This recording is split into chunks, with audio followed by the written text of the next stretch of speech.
ketika dari awal PDIP teriak ini kecurangannya secara TSM, bahkan ketika awal-awal quick count keluar begitu, langsung meneriakan soal kecurangan, TSM dan segala macamnya. Orang kan kemudian sempat bertanya gini, dulu di 2019 ketika Pak Jokowi hasil quick count-nya menang, langsung berani deklarasi. Tapi sekarang justru tidak mengakui quick count. Kenapa gitu? Karena kan kita sebut TSM, kenapa? Dari keterlibatan aparatur negara itu kan terjadi terus sampai pencoblosan. Dan sampai hari penghitungan suara juga masih terjadi. Lihat aja media sosial hari-hari ini. Semua kan bicara soal itu. Lihat aja dialog-dialog di TV. Semua bicara tentang itu. Nah, kita mendapatkan bukti otentik. Misalnya pada bagaimana IT Sirekap itu ya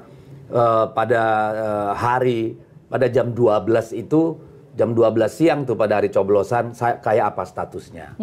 Lalu jam 7 malam statusnya kayak apa. Kita juga tahu bagaimana tiba-tiba Sirekap dihentikan, lalu dipindah ke Singapura, ya.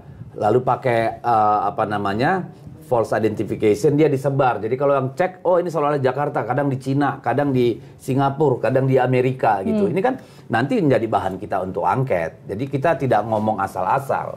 Karena kita juga mendapat informasi bahwa quick count itu di-intercept, ya. Kalau bicara terlalu teknis nanti kita mengada-ada. Biarlah nanti dibuka itu di ini. Tapi lihat saja hal yang ganjil. Quick count itu margin of error-nya 1%. Yes, kurang lebih tidak boleh lebih dari situ, ya. Karena kenapa? Karena dia mengambil sampel hasil, bukan interpretasi atau persepsi orang. Ya. Jadi itu freeze gitu ya. Nah, itu kan sampelnya di Indonesia 2.000 sampai 2.500 gitu ya. 3.000 kurang lebih punya Litbang. Iya, 3.000 sama 2.000 sebenarnya secara statistik sama, ya. Kami termasuk yang pertama membawa metode ini ke Indonesia waktu masih di NDI, bekerja sama dengan LP3S, jadi saya tahu persis gitu.